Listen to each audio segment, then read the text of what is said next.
Where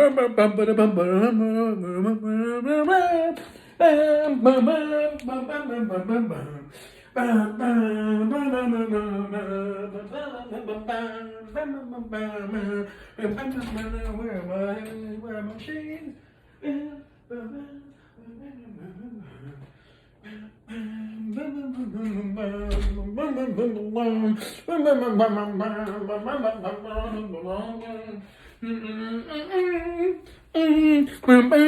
There they are. Hello, ladies and gentlemen. This is Haithem Jallad. Thank you for tuning in.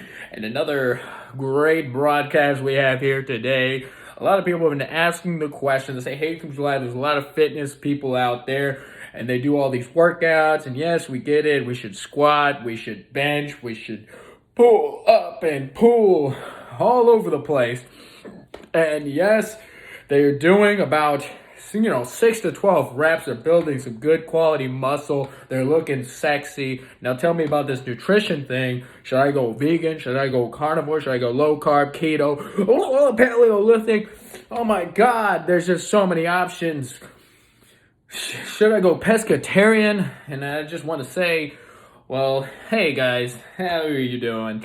Now, there's this thing called vitamin B12. It is a very important nutrient for neurology.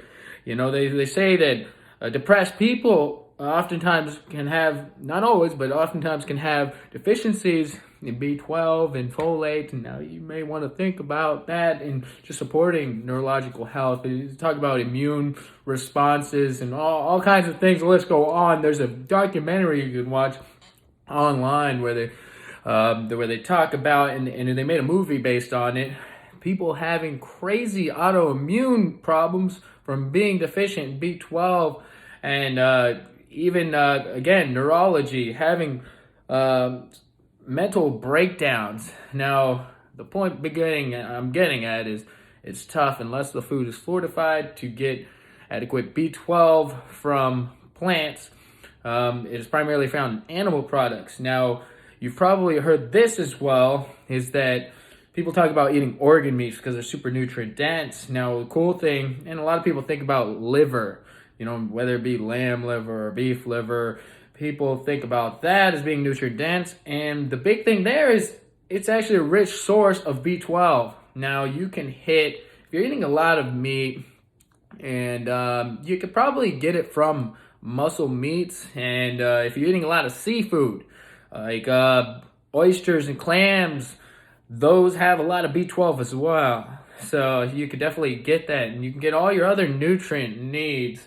Now, does this mean we shouldn't eat plants? You can eat plants. Humans are omnivorous, and if you look at any athletes, there's an idea that carbohydrates can be a performance enhancer.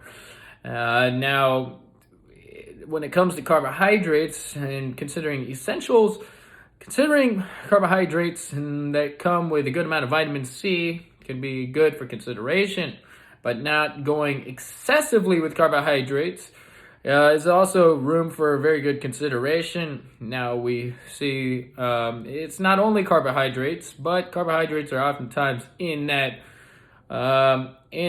game, unless we're doing some crazy thing like a ketogenic. Okay, this is a long conversation. Didn't realize how long this conversation was going to be.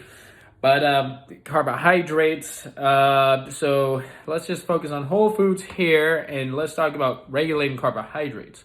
Now, if you are not intermittently fasting or doing a lot of resistance training or even just a lot of activity in general, then I would consider, if you are going to eat plants with your variety of animal products, then I would lean towards low net carb plants. Now, these are things like popularly known as very fibrous plants, or plants with, also water, like leafy greens, maybe even some cruciferous vegetables.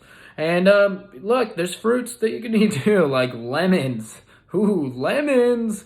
And tomatoes, those are pretty chill on the net carbohydrates, and they add flavor to your dishes, so that would be nice for enjoyment. And they add some fiber, so your stool may have a easier time adapting to this different nutrition. If you're coming from a highly processed food, ultra processed food diet, maybe cookies and donuts or pizzas.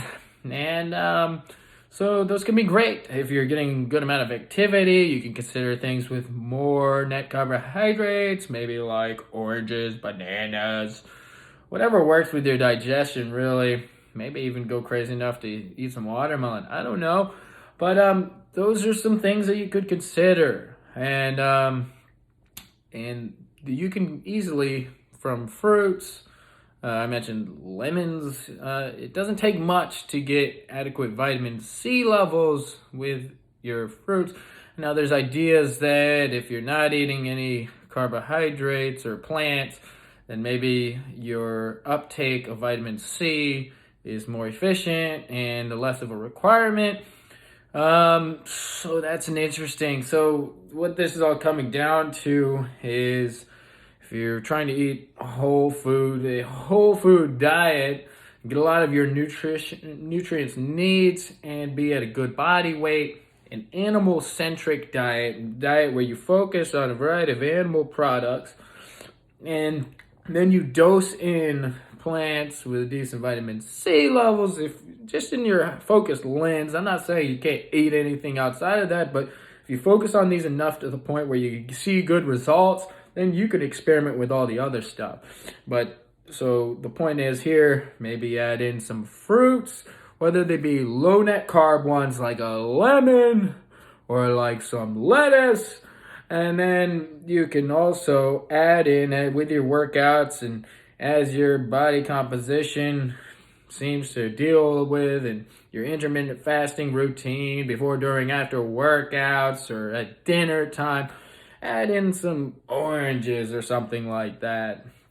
And there you go. If you try this nutrition plan, I would suspect that you could see some really great results. A few other things for consideration. One actually is iodine.